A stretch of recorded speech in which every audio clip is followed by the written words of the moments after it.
સુરીલો સંવાદ કાર્યક્રમ નિહાળતા અમારા સૌ દર્શક મિત્રોનું હું વિજય જોટવા હાર્દિક સ્વાગત કરું છું।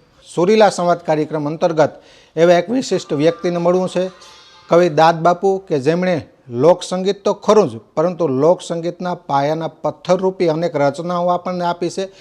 આ સંસ્કૃતિનો વારસો આપણને આપ્યો છે। વારસાને વેગ આપવામાં જેમની મહત્ત્વની ભૂમિકા રહી છે એવા કવિ દાદ બાપુ, અને આજે સુરીલા સંવાદ કાર્યક્રમ અંતર્ગત દર્શક મિત્રો આ દાદ બાપુના જ દીકરા કે જે આ વારસાને આગળ ધપાવી રહ્યા છે એવા જીતુદાદ ગઢવી આજના સુરીલા સંવાદ કાર્યક્રમની અંદર આપણી સાથે જોડાયેલા છે।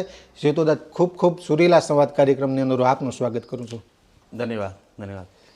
આવી રીતે જો કે સ્વાગત કરશું, કારણ કે આપના પરિવારમાંથી જે વારસો આપ્યો છે, અત્યારે આ લોકસંગીતને અનેક કલાકારો વાગોળે છે, પણ જે દાદ બાપુનું એક જીવન છે એના જીવનની વાતો કરવી છે।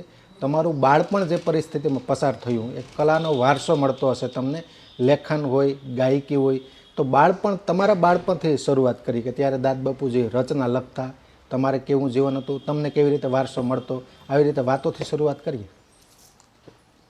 મારો જન્મ પડદરી તાલુકાનું ધુનાનું ગામ છે, જ્યાં અમારી રહેણાંક મારા બાપુના મોસાળનું એ ગામ થાય। અમારું મૂળ ગામ તો ઈશ્વરિયા છે, હિરણ નદીને કાંઠે, પણ વર્ષોથી અમે ધુનાના ગામ રહેતા હતા। મારા બાપુએ ત્યાં જમીન ખરીદેલી અને અમે ત્યાં રહીએ, એટલે મારો જન્મ ધુનાના ગામમાં। અને બાપુ કાવ્ય કવિતાના અને સંગીતના ક્ષેત્રમાં બહુ નાનપણથી આવેલા જી। એમની 15 વર્ષની ઉંમરે એમણે કવિતાઓ લખવાની શરૂ કરી અને બહુ જ નાની ઉંમરે પોતે પ્રસિદ્ધ પણ થયેલા। કવિતાઓ, એમનો પહેલો ગ્રંથ તો મને લાગે છે મારા જન્મ પહેલાં પહેલો ગ્રંથ ટેરવા આવ્યો છે જી। એટલે મારે ત્યાં કવિઓનું, સાહિત્યકારોનું, ગાયકોનું બધું ધુનાના ગામમાં આવરો જ આવરો રહે। એ બધાને બચપણમાં મારી સમજણ પ્રમાણે મેં બધાને સાંભળ્યા છે, મારા બાપુ સાથે ચર્ચાઓ કરતા સાંભળ્યા છે, સાહિત્યની ગોષ્ઠીઓ મેં સાંભળી છે, ગાયકોને સાંભળ્યા છે। અમારા ગામમાં પણ ઘણા સારા સારા ગાયકો, એટલે બચપણથી સંસ્કાર અને લોહીમાંય છે આ બે ભેગું મળી અને મને વારસો મળ્યો છે। દાદ બાપુ મારા પિતા અને મારા ગુરુ પણ ખરા। હું એમની પાસે બેસી અને સાહિત્યના અને સંગીતના, લોકસંગીતના પાઠ શીખું છું।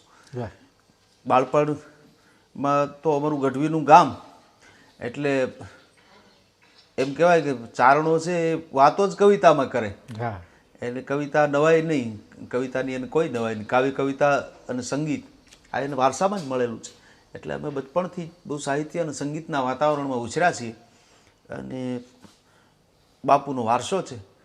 મારો અવાજ સારો, હું બાળપણથી જ ગાઉં। અમારે શ્રીમોઈમાનું મંદિર છે ધુનાના ગામમાં, એને મંદિરના ઓટે અમે માતાજીની સ્તુતિઓને એવું ગાઈએ ત્યારે બધા બહુ રાજી થતા। અમારા ગામમાં બધા બહુ રાજી, મારા બાપુ પણ રાજી થાય અને ધીરે ધીરે પછી આમાં કરત અભ્યાસ જડમતીઓ છે, એટલે ધીરે ધીરે આગળ વધ્યા છીએ। જે કાંઈ બાપુની કવિતાઓ, મૂળ વાત તો એટલી છે કે આ તો દરિયો છે સાહિત્ય સંગીત, એમાંથી આપણા ખોબામાં, આપણી હથેળીમાં જેટલું સમાય એટલું આપણે લઈ શકીએ છીએ। બાપુની કવિતાઓ વધારે ગાવાની, કારણ કે એ મને વધારે નજીક પડે છે, એટલે વધારે મારા કાર્યક્રમોમાં હું દાદ બાપુની કવિતાઓ રજૂ કરતો હોઉં છું, લોકોને આનંદ આવે છે। અને તમે ટેરવા જે સંગ્રહની વાત કરી છે, તો આપણા કાર્યક્રમની શરૂઆતમાં જ આનું એક તમને ગમતું ટેરવાનું કોઈ એક રચના કે ગીત અમારા દર્શક મિત્રોને સંભળાવો। જરૂર। ટેરવા શબ્દ એક કાવ્ય પરથી બાપુએ પુસ્તકનું નામ રાખ્યું છે, અને દાદ બાપુની એક કવિતા છે ટેરવા નામે, કે આંગળીના આ ટેરવા જે છે એ કેવી કેવી કરામત કરી જાય છે। કે ધીરા ધીરા રે વગાડ કાળજામાં વાગે છે ટેરવા, એ ધીરા ધીરા રે વગાડ કાળજામાં વાગે છે ટેરવા, કે વસતા ભી તું જે બોલ્યા ચાકુળે ચંદરવે। બેનો દીકરીઓ જે ભરત ભરે છે ચાકળા ને ચંદરવા, એ કરામત એના ટેરવાની છે। એ ટેરવા જાણે એ ચાકળે ચંદરવે જાણે હસતા હોય છે। દાદ બાપુ કહે છે કે હસતા ભી તું જે બોલા ચાકળે ચંદરવે, અને માંડ્યું છાંડ્યું મામલ કાય ટોડલે ટહુકે છે ટેરવા, એ ધીરા ધીરા રે વગાડ કાળજામાં વાગે છે ટેરવા ક્યાં વાત. અને જીવન જંજાળ ઘડીક મમતા ખોળ લે બાળક બનીને ઊંઘી જાય તો માથડા પંપાળે છે ટેરવા. વાહ. બાળકના મસ્તક ઉપર માની આંગળીઓના ટેરવા જે ફરતા હોય એને ત્યારે એમ લાગે કે જીવન જંજાળ ઘડીક મમતાને ખોળ માને ગમે એવો થાક્યો હોય પણ માની આંગળીઓના ટેરવા માથા ફરવા માંડે એટલે એની જીવન જંજાળનો એનો થાક ઉતરી જાય છે. જીવન જંજાળ ઘડીક મમતા ખોળ લે બાળક બનીને ઊંઘી જાય માથડા પંપાળે છે ટેરવા. છેલ્લી કડી છે કે ડૂકી ગજાવો જ ભલે નદી જું નાવેણ દાદ ડૂકી ગજાવો જ એ ભલે નદી જું નાવેણ દાદ પણ અંતરના એ નીરવ ભરાય જેવા વીરડા ગાળે છે ટેરવા. એ ધીરા ધીરા રે વગાડ કાળ જામાં વાગે છે ટેરવા. આ ટેરવાની કવિતા છે. વાહ જીતુદાદ. આ ગઢવીની આ એક વિશેષતા છે કે જ્યારે તે રચના બોલે ને ત્યારે કંઈક માહોલ અલગ ઉત્પન્ન કરી દેતા હોય છે. તો જીતુદાદ વચ્ચે વચ્ચે દાદ બાપુની પણ વાતો કરવી છે આપણે ચાલુ પડાવમાં, જી જી અને તમારા જીવનની પણ વાતો વચ્ચે લેતી જાવી છે. પણ જે તમારું ઘડતર થયું દાદ બાપુના સાનિધ્યમાં, આમ તો તમે ગુરુ પણ માનો છો, તમારા પિતા પણ છે, તો તમને ટકોર કરતા હશે, દોહાછન શીખવાડતા હશે વચ્ચે વચ્ચે, એ તમારું ઘડતર થયું એની જરા વાત કરશો. દાદ બાપુ એ શબ્દના ઉપાસક સાધક, એટલે વિશેષ ધ્યાન એમનું, અને પોતે પાછા સારા ગાયક, લોકસંગીત વિભાગના પોતે એ આકાશવાણીના નિર્ણાયક પણ રહી ચૂકેલા એક સમયે. એટલે સૂર અને શબ્દ આ બેની બાબતમાં બાપુ બહુ ચુસ્ત. બોલવામાં સહેજ પણ શબ્દ આમ તેમ થાય તો તરત જ આપણને એમ કે આમ આમ નહીં, આ શબ્દ આમ બોલાય છે. દાખલા તરીકે હું આપને એક વાત કરું. અમારા કવિ કાગ બાપુએ આ સોનલમાંની એક સ્તુતિ લખી છે. એમાં છેલ્લી કડી ભગત બાપુ લખે છે, કાગ બાપુ, કે પાળ્યો તે બહુ પ્રેમથી માડી કોઈ પાળે નહીં કાગ, કઈક જન્મોના પુનિયે ઉર તારે અનુરાગ. હવે આ હું ગાઉં એટલે આપણે સીધું જ એમ જ બોલીએ કે પાળ્યો તે બહુ પ્રેમથી માડી કોઈ પાળે નહીં કાગ. એટલે મને રોક્યો બાપુએ કે પાળ્યો નહીં, પાળ્યો. પાળિયાનો અર્થ બીજો થાય, પાળ્યો બીજા અર્થમાં બોલાય. આ તો પાળ્યો જ. જેમ કોઈ પક્ષીને પાળે છે એ પાળ્યો, મોટો કર્યો, ઉછેર્યો. પાળ્યો તે બહુ પ્રેમથી માડી કોઈ પાળે નહીં કાગ. પાળ્યો જ ન બોલાય. એક એક અક્ષરની પણ જો નાની એવી ભૂલો હોય તો બાપુ મારી સુધારી લે. મારી તો ઘણી થાય, પણ મને બાપુ એમાંથી પ્રેરણા આપે અને એ મને બહુ ગમતું. એમાં જ ઘડતર થાય છે. જેમ જેમ સમજણ વધતી જાય, જેમ સમજણ કેળવાય એમ એ બધું યાદ આવે છે. તો ગાતા ગાતા ક્યાંક સ્વરમાં ભૂલ થાય તરત જ આપણને એમ કે આ લોકસંગીતના સ્વર આટલા છે, આટલું આપણે ગાઈએ તો એને લોકસંગીત કહેવાય.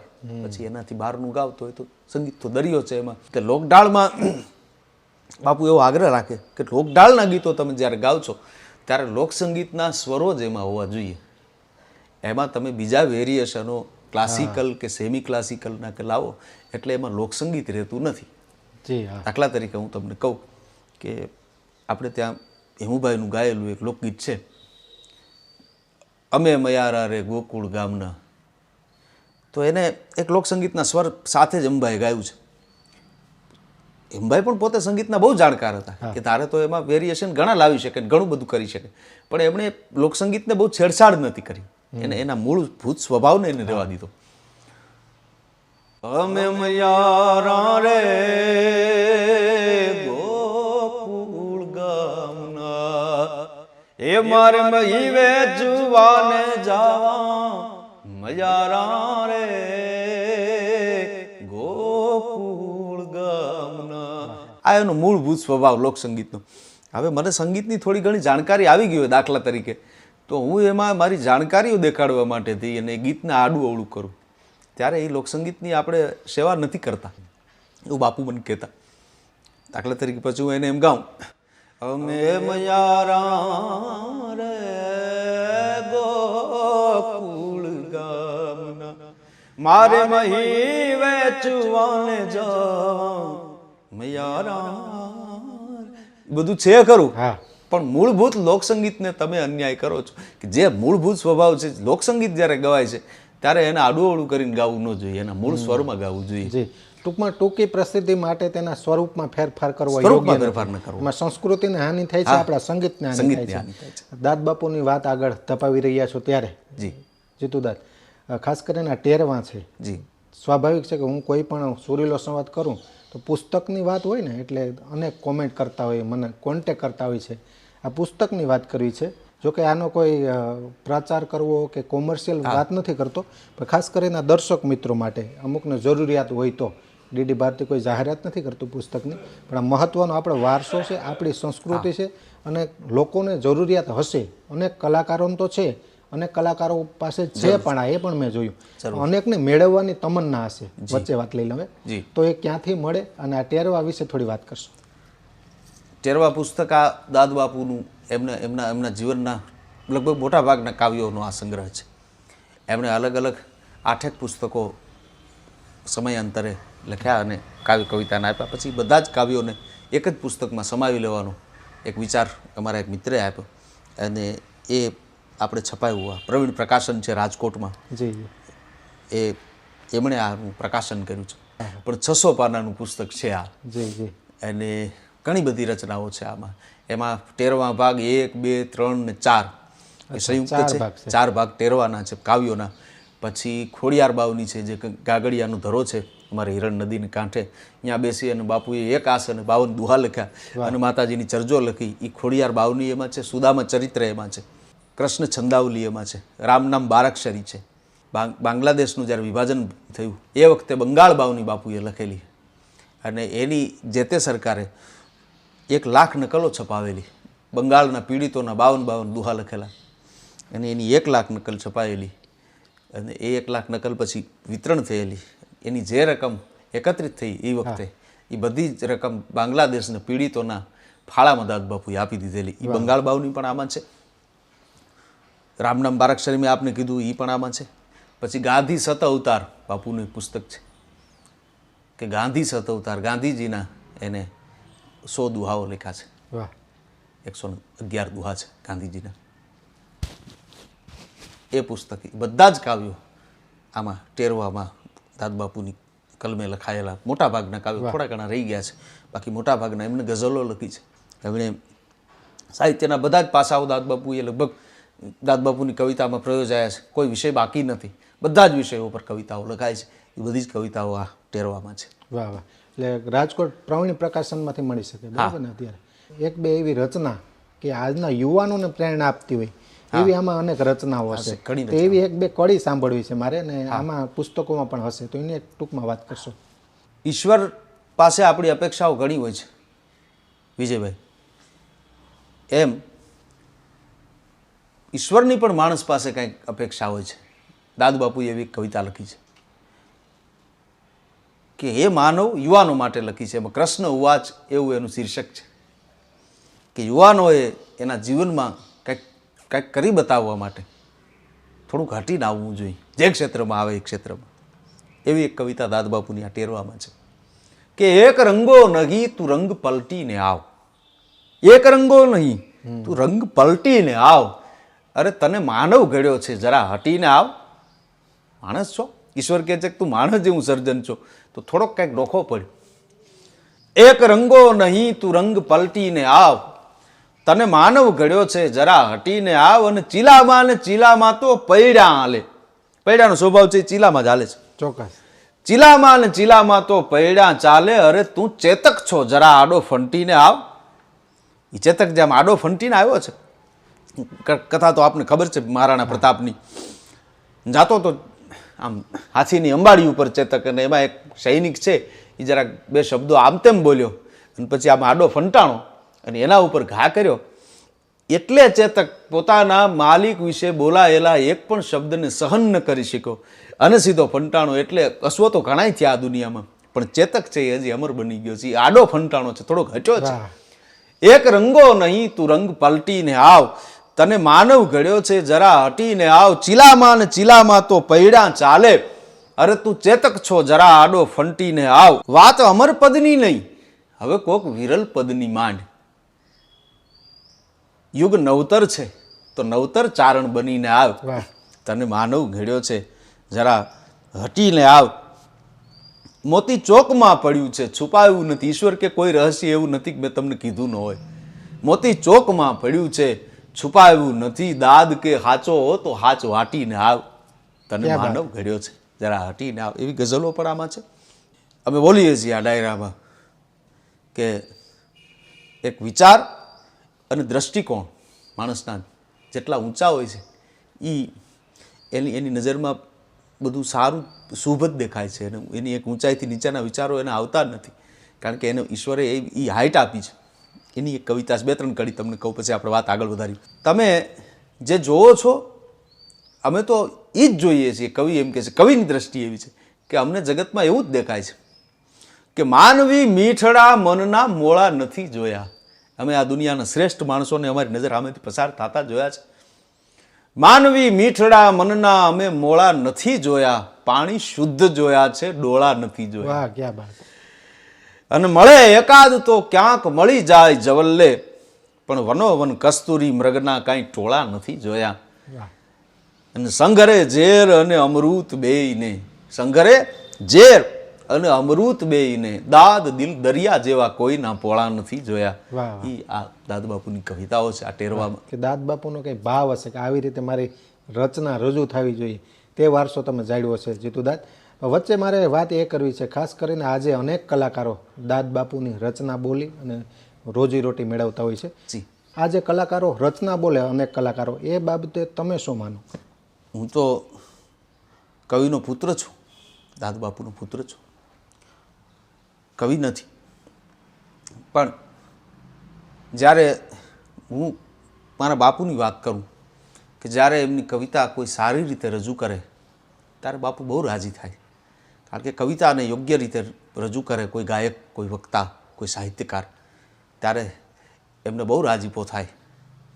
પણ એક વાત એવું કરતા, આપણા જેવા જ કોઈ પત્રકાર મિત્રએ એમને પૂછેલું કે બાપુ શું લાગે છે ક્યારેક કોઈક બરાબર રીતે રજૂ ન કરે કવિતા તો શું લાગે?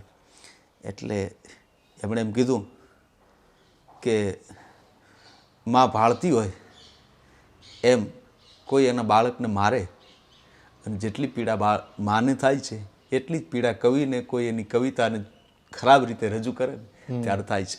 જી, એટલી પીડા થાય છે. જ્યારે એની કવિતાને યોગ્ય રીતે રજૂ નથી કરવામાં આવતી ત્યારે માને જેમ બાળકની પીડા થાય છે, એના બાળકને કોઈક હેરાન કરતું હોય અને માને જે પીડા થાય છે એ પીડા કવિને થતી હોય છે. એટલે બધા સારી રીતે ગાય છે એવું આપણે કહી શકતા નથી, અને ઘણા બધા લોકો સારી રીતે ગાય પણ છે, સારી રીતે રજૂ પણ કરે છે. પણ કહેવાનું ખાલી એટલું હોય છે મારું, કારણ કે હું વાતાવરણમાં ઉછરો છું, એટલે કે કવિતા રજૂ કરવી હોય તો કવિનો ભાવ બહુ મહત્વનો છે સમજવો. એમાં મારો પોતાનો ભાવ ભલે સારો તો વાંધો નથી, પણ પહેલાં કવિના ભાવનો અભ્યાસ કરવો પડે કે એણે કયા ભાવથી કવિતા લખી છે. એ કવિતાને એ ભાવથી રજૂ કરીએ તો એ કવિને ગમે અને એને યોગ્ય ન્યાય આપ્યો ગણાય. 2-3 વસ્તુ નથી ગમતી, હવે એ બધું થાય છે ક્યાંક ક્યાંક, કે કવિતાનો મૂળ સ્વભાવ મૂકી અને લોકો કવિતાની એક કડી ગાઈ લે અને પછી વચ્ચે પાછી એમને પોતાને મજા આવે એવી હાસ્યની વાતો કરે છે. વચ્ચે એક વાત કરી ખાસ કરીને કે આ ડિજિટલ પ્લેટફોર્મ ઉપર દાદ બાપુની રચનાઓ બોલાય છે, ડિજિટલ આલ્બમોની અંદર ખાસ કરીને, તો એ વચ્ચે વાત કરી દઉં તો એમાં તમે કીધું મને કટકા આવે છે. વચ્ચે એક પીસ રજૂ કરવામાં આવે છે, ત્યારબાદ બીજું ગીત હોય છે. તો આ ડિજિટલ પ્લેટફોર્મ કવર આલ્બમોમાં દાદ બાપુની રચનાઓનો ઉપયોગ થાય છે, એ બાબતે જરા વાત કરશો. હા, લોકો કરે છે, અમે ધ્યાન રાખીએ છીએ. આમાં પુસ્તકમાં જ બાપુએ લખ્યું છે કે મારી પરમિશન વગર, મારી આ બાપુનું લખેલું છે એટલે હું મારા શબ્દો નથી કહેતો, કે મારી પરવાનગી વગર કોઈએ પણ મારી રચનાઓને ક્યાંય પણ કોઈ પ્લેટફોર્મ પર રજૂ ન કરવી. એની પાછળનો હેતુ એ છે કે તમે પરવાનગી લેશો તો અમે તમને કહી શકશું કે આને આવી રીતે રજૂ કરવાની છે, અને આ રીતે રજૂ કરાય, આ રીતે લખાયેલી છે. કારણ કે હવે મોટાભાગના લોકો સાંભળીને તૈયાર થાય છે, વાંચીને તૈયાર થતું નથી. ચોક્કસ. પુસ્તકો વાંચવાનો સમય નથી આપણી પાસે. આપણે કેસેટો સાંભળી લઈએ છીએ પછી ગાવા માંડીએ છીએ. એટલે ભૂલો ન થાય. તો કવિતા તો લોકો માટે છે, સાહિત્યનું સર્જન તો લોકો માટે છે, દુનિયા આ સમાજ માટે તો સાહિત્ય છે. પણ જેણે રચ્યું છે, જેને રચના કરી છે, એને એની ઇજ્જત બરાબર મળે અને એના શબ્દોને મારી બચેડીને ક્યાંય રજૂ ન થાય, એમાં અમુક પ્રકારના સ્વરોનો ઉપયોગ ન થાય, એ જોવાની જવાબદારી કલાકારોની છે. જી, યોગ્ય સ્વરૂપમાં, હા, યોગ્ય ભાવ સાથે, યોગ્ય રસ સાથે પીરસાવવું જરૂરી છે. પીરસાવવું જોઈએ. તો એમાં સોનામાં સુગંધ ભળે તો એને 4 ચાંદ લાગી જાય. ચોક્કસ ચોક્કસ. અને હું દાદ બાપુના પુત્ર તરીકે હું ખૂબ રાજી થાઉં છું અને હું ઋણી પણ છું અમારા ક્ષેત્રના એ બધા અદના કલાકારો કે જેમણે દાદ બાપુની કવિતાઓ ખૂબ પ્રેમથી, ખૂબ ભાવથી અને ખૂબ સારી રીતે રજૂ કરી છે. એ બધા હું કોના નામ લઉં તો મારી પાસે મોટું લિસ્ટ છે, પણ એમનો બધાનો અમે ઋણી છીએ કે એમણે મારા બાપુની કવિતાઓને ખૂબ સરસ રીતે રજૂ કરી. બાપુ પણ રાજી હતા, એમને તો રહ્યા નહીં, પણ યોગ્ય રીતે રજૂ થાય તો ગમે છે, અયોગ્ય રીતે રજૂ થાય તો એટલું જ દુઃખ થાય છે. ચોક્કસ ચોક્કસ.